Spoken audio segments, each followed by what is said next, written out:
Eric, it's a huge honor to have you on Outlier Investors. Thank you so much for making time and for joining me.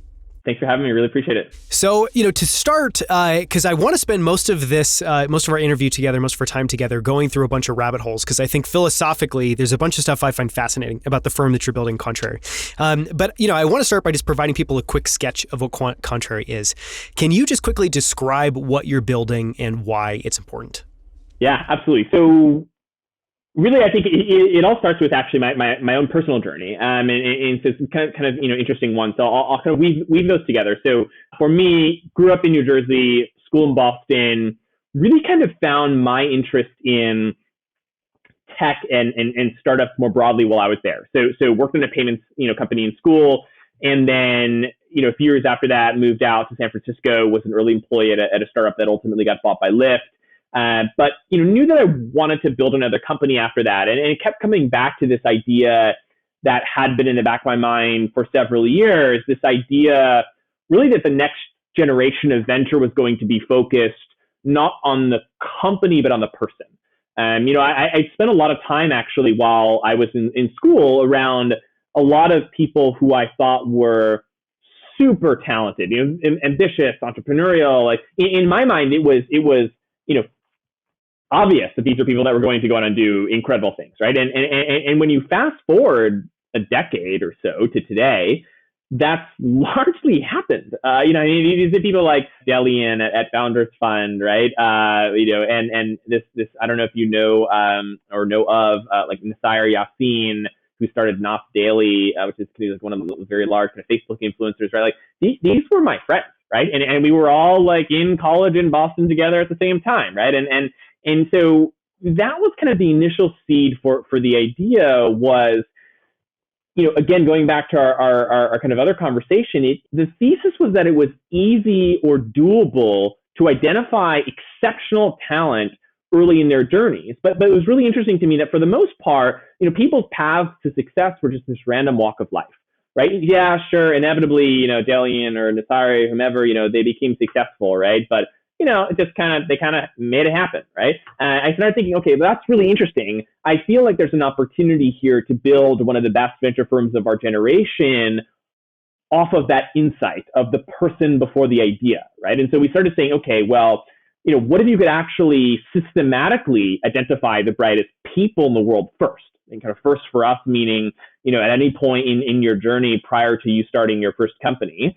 And then what if you could actually build this infrastructure that allowed us to relentlessly support these people for their entire journey, right? So you could help them find jobs at hypergrowth startups. When it came time for them to start that first company, you could write them their first check and be their first true believer. All the way through, 10, 15 years down the line, they have some liquidity, they become an LP, a co-investor alongside us, and a mentor for the next generation of folks. And so if you did this the right way, you'd have massively unfair access to hundreds of the brightest people in tech for their entire careers, right? And so that really was kind of the inception of the idea was kind of back in the college days, and obviously didn't work on it at the time, was working on my own startup, and just swung back around to it, and maybe this was 3 or 4 years after I'd first had that original idea, and nobody was doing it, and so I said, okay, well, fully convinced that this will exist, let's jump right in and give it a shot, and the rest is history. So here we are. I love it. I was one of the things that came to mind just preparing for this, because I spent a lot of time thinking about what might be most interesting to cover, is, I think a lot of VCs believe that venture is getting earlier and earlier and earlier, which, has meant, okay, we were now used to be a growth investor. Now we also have a seed stage fund. Everyone's making seed stage move. But, you came to a very different conclusion, which is that, okay, but has nothing to do with just going to seed or being a seed focused fund. We actually have to go to the people. It seems like a very different conclusion. Do you think that you just have a fundamentally different view than people that kind of view it as more of an investing framework? I do. Yeah. I think at the end of the day, you kind of nailed it. You said, look, the way most VCs look at venture, no matter what they say or what they put on their website or whatever, right, is it's a transaction, right? They are in the business of doing deals, right? And so, sure, like you said, they have their seed fund or whatever it might be, right? But ultimately, it is point in time. They're waiting for somebody to put their hand in the air and say, hey, I'm raising money for my startup, right? And then they look at it, they analyze the deal, they meet with the founder, they, try to win the deal. Maybe they win it, maybe they don't, and then they move on, and you're a part of their portfolio, and that's it, right? And that's how they operate. It's a deal, it's a transaction, it's a financier at the end of the day, right? Whereas I think what we said is no, that's actually totally backwards, right? If you really believe in building a deep, kind of authentic, lifelong relationship with someone, you should be willing to go one notch earlier, right? You should be willing to really bet on the person before the idea, and you should be able to find them early, help them however they can, actually build meaningful trust and a relationship and affinity with them. And then, yes, inevitably, much like, Delian or Nasai or whomever, these people will likely go on and do great things. But guess what? By that point, you've already helped them, right? And you've already kind of been there and been their first believer in many ways. And I think for us, that is the way that we think of venture. It's not about the deal or the transaction. It's about the person. And if you're really genuine in that intent, it starts earlier than before they kind of put their hand in the air. Yeah. Well, and that's a clear through line. I mean, there's many pieces of writing that you or people on your team have done that have talked about that most, kind of the evolution of venture in some ways was companies that were focused on transactions, just basically company-centric transactions. Then there started to be company-centric programs, and this is things like Y Combinator and Techstars. And what you guys are focused on is people-first communities. And I want to talk a little bit about community because, hearing you talk about it, it sounds incredibly genuine. And yet I know so many VCs that also have communities that I think probably belong in air quotes because it's just a Slack channel with no investment. Talk about your kind of philosophy and values around community and how that shows up in your work. Yeah, I mean, I think you hit the nail on the head again in terms of, I think community has almost become a tarnished word, right? Yeah. Because for most people, community is put 500 people in a Slack group and call it a day. I think for us, it's the lifeblood of what we do, right? And I think really, I have to tip my cap to YC. I think, YC is maybe the only organization that I know of in the kind of broader venture world that has actually done a good job of building this kind of true lifelong community, right? You have YC Alumni Demo Day, you have meetups. It's a very active community, but that starts with kind of first principles, and there's a reason for that. It goes back to, again, YC is helping with day zero style advice and company building, right? And so for us, it's not too dissimilar, but it's that one notch earlier, right? And so for us, we think about it as, okay, we come across this very talented person. We believe in them. We think they're going to go on and do something great, inevitably, right? And so what are the things that we can be doing to help them throughout that journey, right? Well, jobs is an obvious one, right? For people who aren't starting companies, they're likely at a job. And if that's the case, the best way that we can help them kind of on that kind of, career learning curve is to help them find a job at a really interesting hyper-growth startup, right? Velocity of learning will be very high. They'll get a lot of great exposure. They'll build their own network, and there's a lot of gratitude there.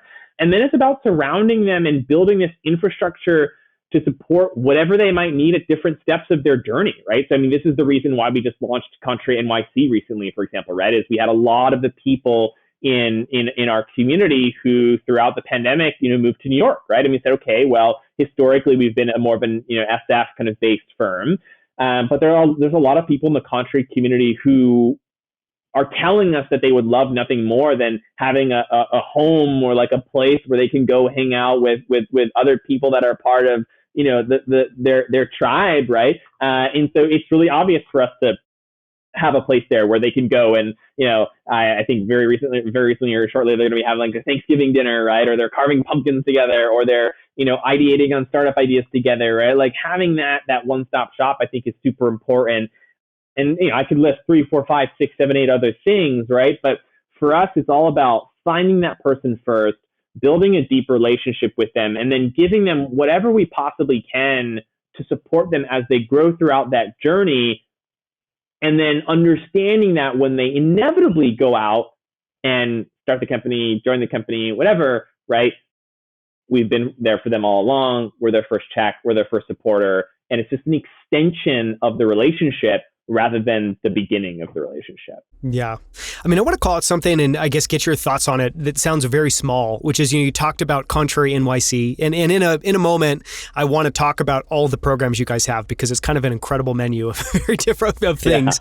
Yeah, but even, with the way you describe that, things like Thanksgiving dinner or pumpkin carving, these are things that can sound very silly, but in my experience, they are the essence of community where it's just time spent together, almost throwaway trash time. And even talking about YC, it springs to mind that maybe one of the reasons it's different is, they cook meals together, eat meals together, which is another sort of bonding experience. Why are those small moments so important, and why do you guys invest in those? Yeah, they're important because this is actually where authentic relationships are built. Like you said, you're not building a deep, lifelong relationship or friendship with somebody at a networking event, right? Or you're not, building a deep, lifelong relationship with somebody if you meet them at a portfolio company matchmaking event, right? It's just, these are by definition very transactional, professional endeavors, right? And so, we have people who are living together. They're going to people's weddings, right? They're rock climbing together, and yes, they're also incredibly brilliant technologists who, maybe while they're climbing the rock, are talking about, LLMs or OpenAI or the latest advances in our nice new hype of generative AI, right? Whatever it might be, right? They're obviously very steeped in tech as well, right? But it's a piece of the puzzle, right? And more than anything, if you're trying to build a deep relationship with somebody or real community, you need to do those things, right? If you need to become friends with somebody at the end of the day, not just colleagues, which is probably how you'd think about it. Most of these Slack communities, right? So yeah, totally. In my mind, one way I've always thought about it is that's the only way those sorts of time spent in person is the only way you build deep trust. That's the bedrock of the relationship. Because sure, you can still be able to help each other out professionally and think very similarly about things, but you don't have that deep trust lock in, and you kind of need that, And yeah, it's non-transactional to be able to build that. Exactly, and then those are very durable, right? So I think that's what we found is these relationships, friendships, whatever. They last for a very long time, and they take consequently kind of a long time to erode, right? And so you're able to just keep stacking and stacking and stacking, right? Rather than these kind of point in time types of meetings or relationships, and it's a game changer. So yeah. I love that analogy. I want to talk about some of the programs, and it's maybe a little bit of a difficult task because I don't even know if you'd be able to list them all out. But the reason I want to talk a little bit about it is to go one level deeper, because obviously this idea is you're identifying people, very, very, very early. You talked about some of the ways you can help them, whether it's, as obviously as people get money, they can become an LP, they can participate in the fund early on. You can help them find a job, but you guys also have fascinating other programs like a sabbatical program. Talk about some of the stuff we haven't covered that are programs that you have. Yeah, for sure. So I'll talk about a few others. Yeah. So we have, in no particular order, I'll kind of throw a few out, right? So starting on kind of the youngest set of the equation, right? So we have what's called our venture partner program. And so our venture partner program is actually, we just announced kind of the kind of new cohort of folks earlier today. That was like an hour ago. Yeah, exactly. So, we do this once a year. We usually add anywhere from 20 to 30 kind of net new, we call them venture partners.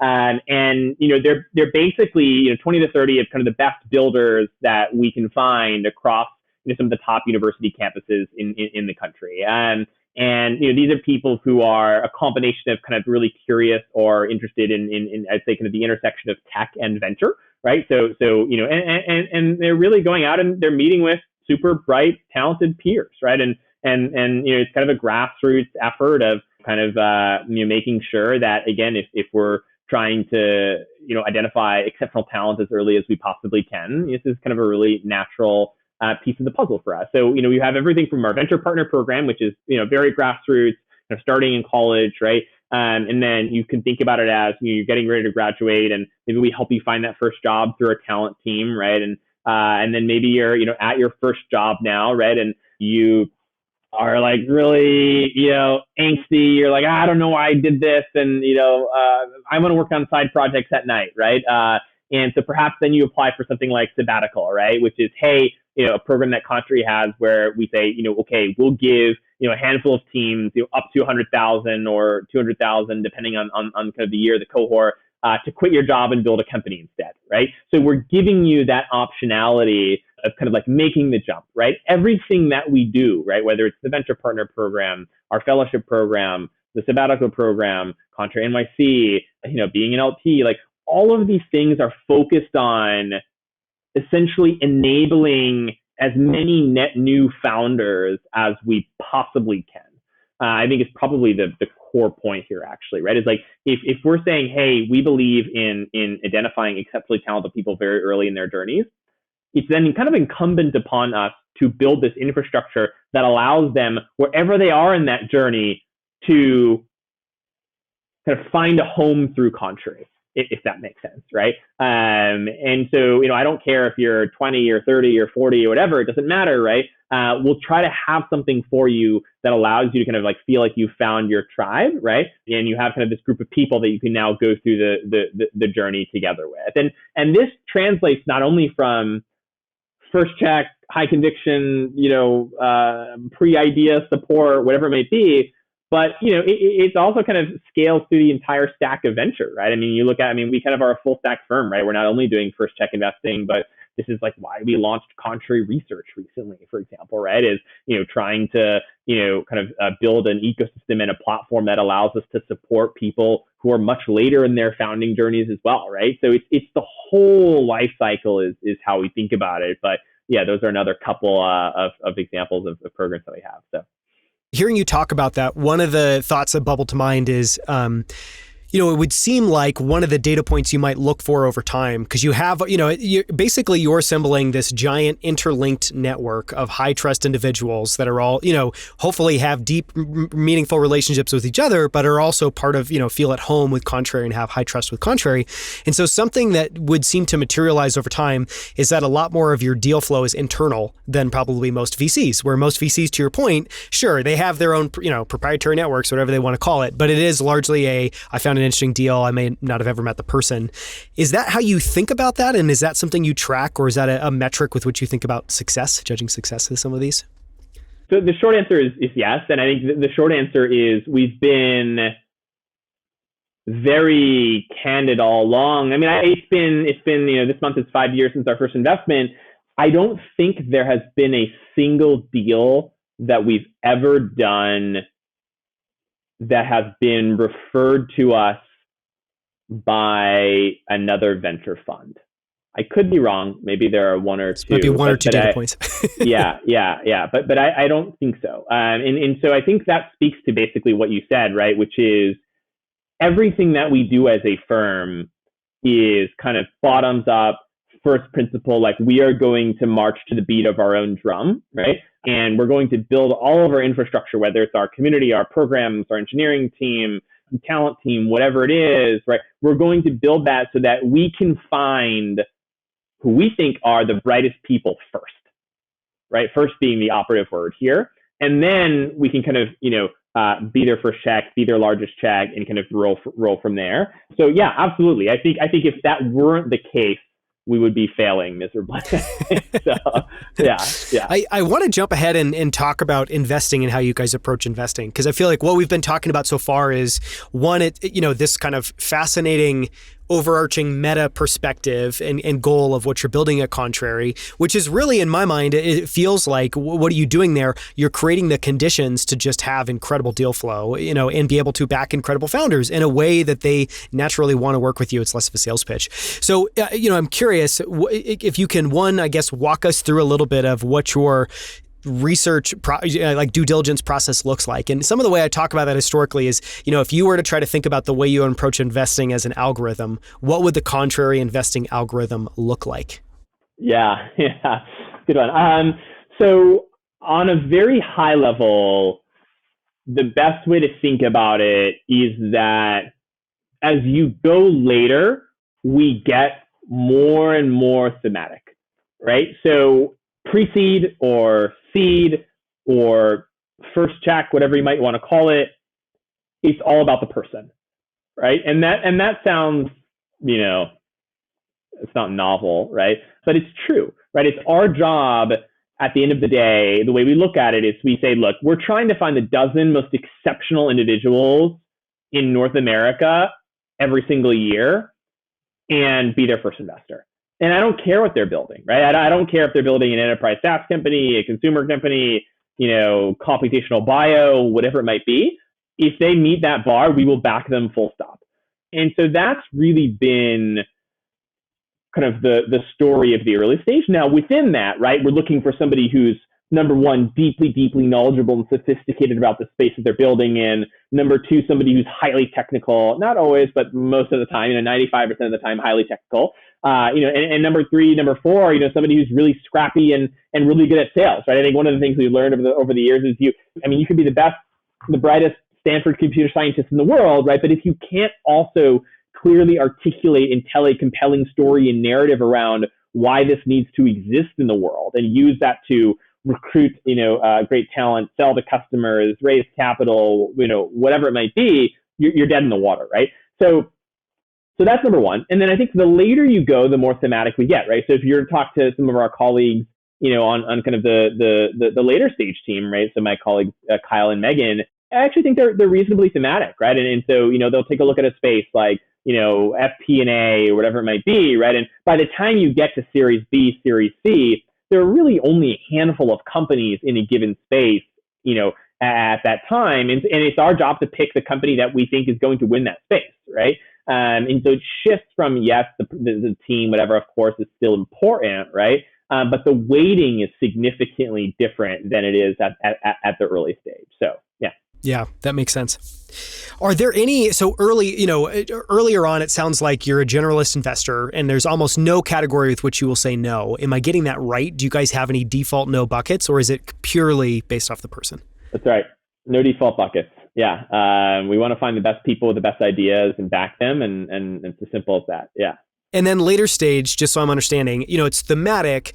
Is it thematic, meaning you guys are picking industries and trends? And so there are some things you're saying we're not experts in, or we don't want to invest in these spaces? Yeah, we'll pick categories that we're excited about, that we're more or less excited about, right? And then we'll do a deep dive on that category, right? Map it, pick the companies. It's usually 2 to 4, 3 to 5 companies in a specific category, that we might think are particularly interesting. We'll try to talk with them and ultimately kind of, find the company that, we have the highest degree of conviction in, right? And so when you think about it at the late stage, it's funny. I mean, in general, we're very concentrated as a firm. I think for us, it's a strongly held belief that, concentration is the only way to generate consistent outperformance over the long haul. And so whether it's early or late, we're concentrated. And then at the early stage, it's, hey, who are the dozen most exceptional people that we can come across? And at the late stage, it's, hey, who are the 3 to 5 best companies in the world that we can come across in a given year? And then we'll back them full stop. So it's a similar kind of ethos, just a slightly different kind of way of attacking the problem. Yeah. Okay, so when you're doing later stage, then, one of the things you talked about doing is these market maps. It sounds eerily similar to one of the things you're doing at Contrary Research. Is there quite a big overlap between those two things? Yeah, for sure. I definitely think that they all inform one another, right? And so that's part of the reason behind research, right? Is saying, look, there's really no one-stop shop for interesting, thoughtful analysis on the best later stage private or recently public technology companies. It just doesn't exist, right? And it's kind of baffling in that regard, right? I mean, when you think about company X, right? I don't know, Ramp or Anduril or whomever, right? It's hard to find any information about them, right? I mean, you can maybe find a TechCrunch article that announces their latest round and has a 1 or 2 line. yeah, exactly. You have a canned quote from them on TechCrunch. You have the valuation in the round on Crunchbase, but what if you actually want to understand what they do, right? There's nothing, and so I think for us, we said, look, not only is this a really good starting point for a lot of our later stage efforts, and it can serve as a good way to get people up to speed very quickly, but also for the kind of the tech world writ large, there's a huge opportunity here to build something that becomes the de facto, right? Whether you are a VC, a hedge fund manager, a journalist, or just like a tech enthusiast, right? You can go to research if you're curious about any interesting later stage company and get up to speed on it in 10 to 15 minutes. And there's tremendous value there, I think, for the system if we do it the right way. So, yeah. So I want to kind of walk contrary research back a little bit, because one of the things I think is fascinating is, what you've built over time is this system, meaning you have a bunch of different individual programs. They all serve different needs. They clearly all inform one another. It probably generates this wonderful flywheel, that kind of is accelerating one another. And so when you're thinking about something like contrary research, which, I'm sure there's two points of view. On one hand, you're very experimental. You approach everything as an experiment. So I'm sure there's always that part of the brain.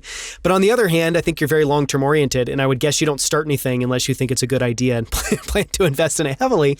And so for something like contrary research, walk me through a little bit. You talked about why to do it. I'm curious, internally, was there any deliberation around doing it? What was the discussion about doing? And then what is it like when you greenlight something and say, go? What does that kick off as that process? We generally have tremendous aversion to, debate, discussion, whatever. It's funny. I think I should caveat that in terms of making decisions to greenlight something or not, right? Obviously, like we debate and discuss all the time. But the example that I'm thinking of that's top of mind is I was talking with a friend recently who was saying that there was a venture fund that will not be named, and they were redoing I think it was their website, and it was plus or minus $500,000 effort that took like 2 or 3 years to go from start to finish. I mean, we did ours in 2 months tops from start to finish for, I don't know how much it cost, but it was, like trivial, right? Almost nothing, right? And so, I think culturally, like going back to the startup mindset, right? Like I will, if somebody came to me and told us this is going to take 2 to 3 years and $500,000, like they would be fired, right? That's not like the kind of culture that we ever want to have at Contrary. And so I think that propagates to things like research, right? To kind of bring this back full circle, where, it is a handful of discussions, right? And we figure out roughly how much this might cost, roughly, kind of what the goal is here, and if it fits neatly into kind of, like you said, this flywheel that we're starting to build, and then we do it, and we do it well, right? Like everything that we do, we make sure has an incredibly high bar, because everything that we do represents Contrary, right? And I'm not going to put something out there in the world if it doesn't look good or if it's not done well. But ultimately, it's all treated as an experiment, like you said, right? And if Contrary research or any other thing that we do, just wasn't done well or wasn't picking up traction, or whatever, like I tell this to the team all the time is, nothing is too good to be canceled, right? Nothing is too good to get axed. And I really mean that. I think the moment we start kind of, having these like walled off gardens and things that are kind of like untouchable is the moment that we kind of stop kind of like, I think kind of like being a real startup. And so, yeah, I think all of that is to say, to answer your original question, we move really fast.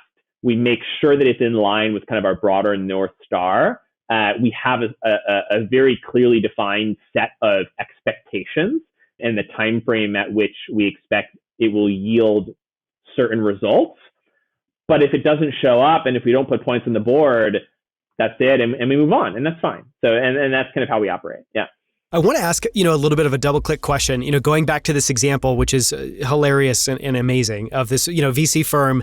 I was going to say hypothetical, but I'm sure it's a real VC firm that has spent 2 to 3 years, $500,000. You would know the name, yeah. That spent 2 to 3 years, $500,000, on this website. Part of that is clearly that's just completely not, philosophically, I think we would both agree it's just completely not the way to go about that. So there's that. But I think on the other hand, one thing I can see that through the lens of is capital allocation. And I'm going to go out on a limb here in a second and ask you a question. But I think there are a lot of VCs that overly weight appearance. And I would guess they look at something like their website and say, that's the place that we're going to spend money, because man, man, we don't have much else. If a founder comes to our website and is blown away, maybe they'll take our call, take our check. So maybe that is their framework. And I do think that there are companies, there are VC firms that just overinvest in optics. And it seems like you guys are clearly on the other end where maybe that's not a place where you overinvest. So the question behind the question is, if you were to put on your like capital allocation hat, which I'm sure is a hat you probably put on a lot, how do you think about where you want to be investing the most at Contrary and where you want to be investing the least? Yeah, so it's actually a pretty straightforward answer. So for us, we feel very strongly that the only things that will matter in venture a decade from now are technology, talent and community, and distribution, meaning content or whatever, right? And so those are the three pieces of the puzzle where we spend a lot of our time and effort and energy, and everything else, it's kind of largely irrelevant in our mind. And so, yes, I think brand is and will continue to be paramount in the venture world, right? It's a thing that's very unique to venture and that's not going anywhere. And so, like I said, we're not going to put something out there in the world that isn't done well, right? But for us, like that's where we spend our time. Like those three things, I think for us, that's all that matters. And I think if we do those three things very, very well, we'll build an incredibly special venture firm. And if we don't, then we won't, right? And you'll just kind of be a run-of-the-mill venture firm. But that's not what we're trying to do. So. I think you guys will be okay in that department. I want to ask, those three are... they're very unique. They make a lot of sense, but it all, the way you framed that of 10 years from now, I think is pretty significant because, in this, you and I talked about this before. One of the pieces I really liked kind of reading to prepare for this was Eric, who leads, I think, later stage investing at Contrary wrote, sorry, not Eric, Kyle wrote about his decision for coming to Contrary. And one of the big conclusions that he came to is he basically did this massive kind of interview, meet and greet of a bunch of different venture firms to try to understand and get to the bottom of, one, where is venture going and who's building the venture firm that's going to be around 50 years from now and actually be significant and important. And his conclusion was that it was Contrary. And, I think the thinking there is just very different than most VCs in terms of what you're weighting. So talk a little bit about, and I don't know if it makes sense to kind of go back in time, if it makes sense just talk about from where we are today, how you see venture playing out, but talk about why those things will matter and how you see venture evolving over the next 10 years. Yeah, for sure. Well, so I think I'll start with another kind of anonymized fun anecdote and story, but this comes from another friend that I have that worked at a top 5, top 10, you would know of them kind of venture firm. And, they went around one day and they were basically asking the firm kind of, what do we think our differentiation is, right? What do we actually do that's unique, right? And nobody could come up with anything. Nobody could come up other than brand, right? And that's not so you ask yourself, wow, I mean, this is jarring, right? A multi-billion-dollar kind of firm, right? And the only thing that they're latching their horse to is brand, right? And yes, I would acknowledge that brand is the most important thing for a venture firm today, right? I think unequivocally, right? You think about the Sequoias or whomever, right? And like brand is massively important. So I don't want to discount that, right? But if you look out 10, 20, 30, whatever years, right? And you ask yourself, okay, what do the next generation of venture franchises look like? Yes, obviously brand will continue to be very important. That's not going to go anywhere anytime soon, but you can't rest on the brand laurel alone, right? And when you go back kind of generation by generation, right? Every single 10 or so years, there are a couple of venture firms that emerge that do things fundamentally differently. And those are the ones that become the next Sequoia, right? You have the, I mean, we can just kind of go back in progression, right? But like over the past decade or so, it was maybe Andreessen. Then 5 years before that, it was a YC. Then 5 years before that, it was, the Lightspeeds or Benchmarks, right? And, you can kind of keep going back, right? And these things kind of happen every 5, 10, 15 years. You get firms that approach things differently, right? And so for us, we believe very strongly that those three things that I talked about, right, kind of talent, technology, community, distribution, those will be the things that will win, and that will kind of, we'll be having this conversation a decade from now. And I think if we're playing our cards the right way, like this model that we are approaching will be one of the most successful in venture. And so that's ultimately the bet that we're making, right? Is we're making a bet not on the status quo, but I think a bet on the future. And much in the same way that like a YC, right, 15 years ago, it's just like this model didn't exist, right? They invented the model. I think we're kind of doing something very similar. So yeah, I love that. I mean, two thoughts on that. One is, I think part of why differentiation is so important is if you just think about the world like animal species, and you think about every venture firm today, is I don't even know, is a zebra or something like that. Well, clearly you don't want to compete by being a slightly different zebra. You want to compete by being something very, very, very different, and that's of course you want to always be tangential. And then the other piece was just, I don't disagree with you about brand, but when I hear brand, I think what most people are thinking in their minds is logos and aesthetics and the website that they're spending $500,000 on, not what are our core values and then how do we live those each day, which is actually how you build a brand over time. At least that's sticky and matters. 100%. Yeah, 100%. And I think we could have a discussion around kind of why there are so many kind of like copycat style venture firms out there. I think actually at the end of the day, it comes back to what most LPs are willing to fund, right? And then that comes back to like LP dynamics and incentive mechanisms and all that kind of stuff, right? I think largely the reason why there hasn't been enough innovation in the venture model is actually pretty tied to kind of LPs, which is unfortunate. And I think there are many people out there doing kind of good work to kind of push on that.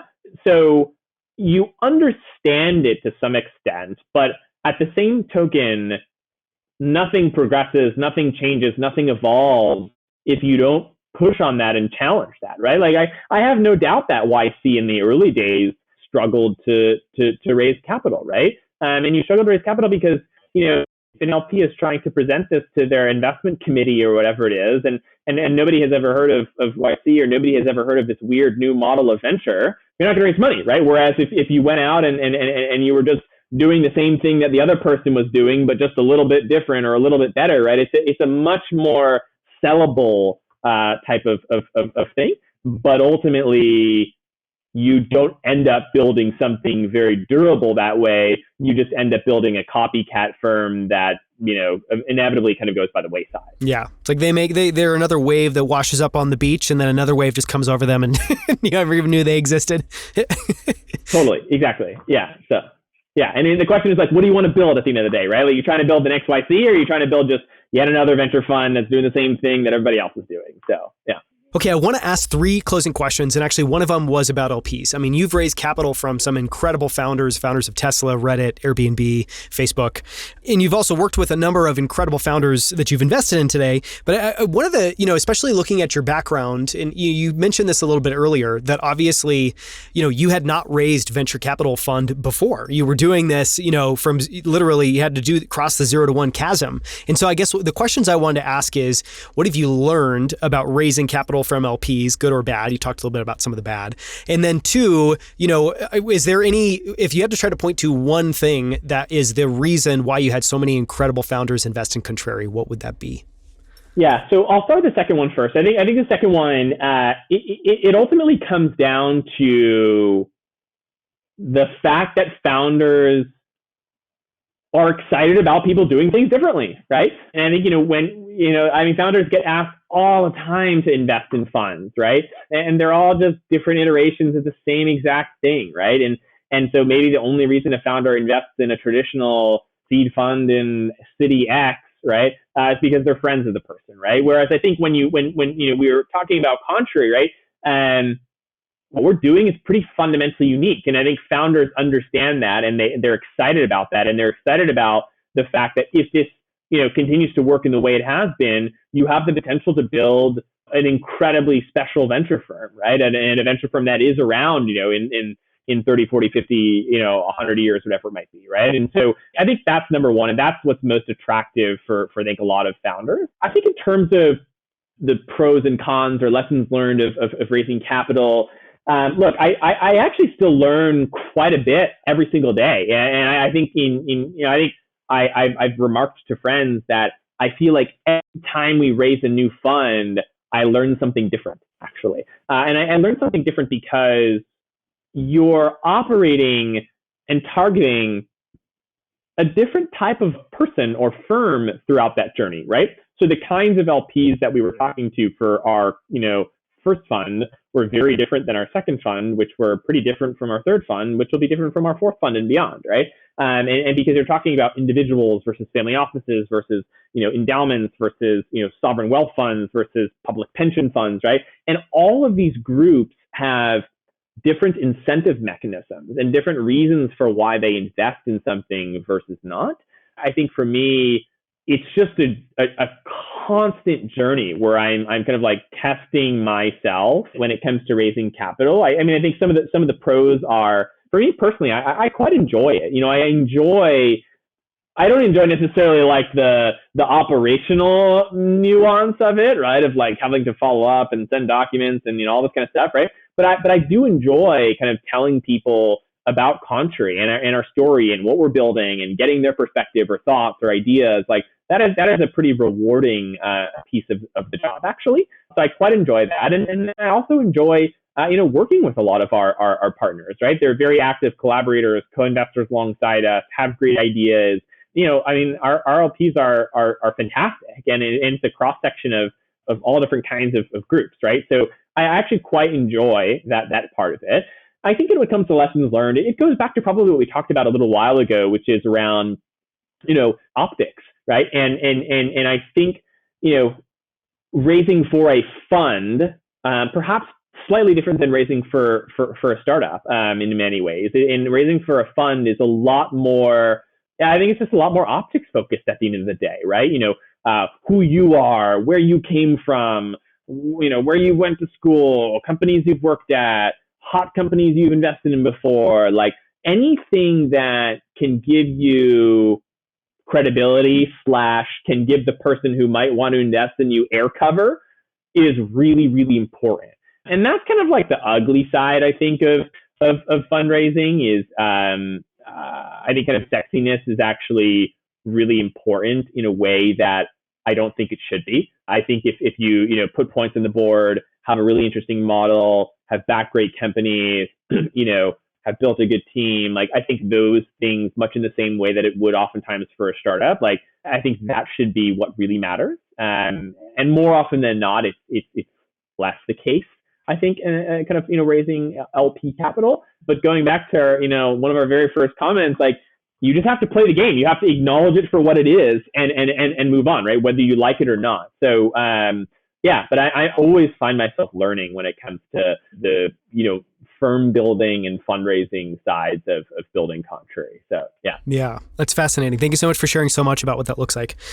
The second question I wanted to ask is, so not only are many of your LPs just incredible founders in their own right, you've also backed incredible founders at Anduril, at Varda Space Holdings, at a number of other incredible companies. So I'm curious. So the question that I wanted to ask, and I don't know how much of your role allows you to get to spend as much time with founders as you might like, but I'm sure over the last 6 years as you've been building this, you've been able to observe quite a bit. And one of the questions I wanted to ask is just very simply, when you watch the best founders in your portfolio operate, what does that look like, and how is that different than maybe founders that are merely, good? Meaning, what do the exceptional founders, I guess, get right, or what do they do differently?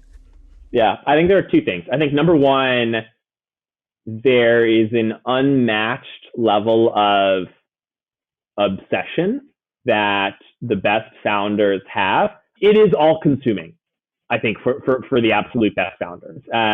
They're thinking about it literally 24/7.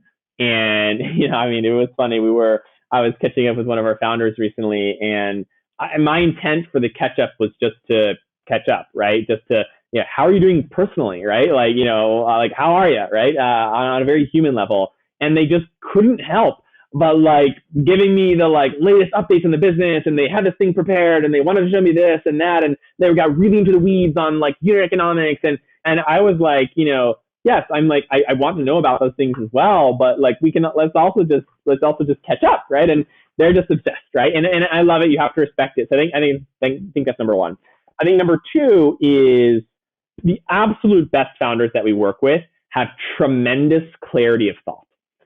And, I always remember, so one of our founders, Katie at Mave, so it's a consumer brand. They're basically building kind of like a dog wellness brand. And Katie, the founder, she's just phenomenal. And what I always remember is, we didn't invest in, I think we only invested in one, maybe two direct to consumer brands, 4, 5, 6 years ago. We looked at a ton, right? And only invested in one or two. And the example I always remember is when we if you ask a typical like direct to consumer founder at the seed stage about like customer acquisition, the typical founder that you might talk to would say something like, we're just gonna we plan to acquire customers through primarily kind of like Facebook and Instagram ads. And it would be some varnished version of that. You'd ask about customer acquisition costs, this or that, and they'd give you some kind of fluffy answer. But that was kind of it, right? And I remember when we asked Katie how she was going to acquire her first customers, she was like, I absolutely will not be doing any kind of like paid kind of Facebook, Instagram advertising. She said, in fact, like what I'm going to do is do this, right? We're going to, and I'm paraphrasing here, right?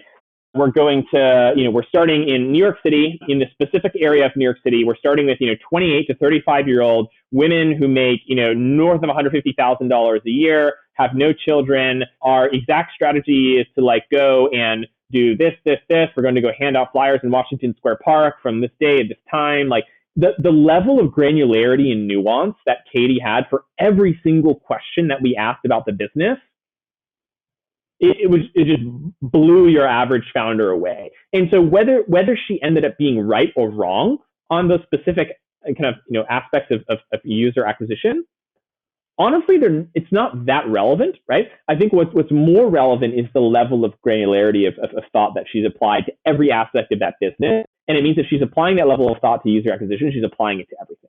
And so I think those are kind of the two traits I think that we find that are really special. I love those two. Okay, last question, and thank you so much for spending so much time with me, Eric. I want to be respectful of your time. For people listening that are like, Contrary is incredible, how do I get plugged in? Where should people go? And is there a place you send people that's a good starting place? Yeah, indeed. So I think it depends on where you are in your journey, right? So I think if you're, a really talented engineer, designer, product person, if you're thinking about working on a company, but you haven't yet, you should check out our fellowship program, contrary.com/fellowship. You should apply and become a part of our next cohorts. We do 2 cohorts a year. That's probably the best way to get on our radar if you're somebody who hasn't yet started a company. If you're in the early innings of starting that company, shoot us a note. We're super reachable. It's usually just kind of first name at contrary.com, and we'll kind of steer you to the right person on the team. And if you're somewhere else in that journey, if you're in college or you're at your job and you're thinking about quitting, or you have a research piece that you want to write about, we're all ears. Just shoot us a note and we'll always steer you to the right person. So that's what I would say. But brace your inbox, Eric. Just get your email address. Right. Yeah, that's okay. Thank you so much. I really appreciate the time, and this has been so much fun. Thanks for having me. This is great, Daniel.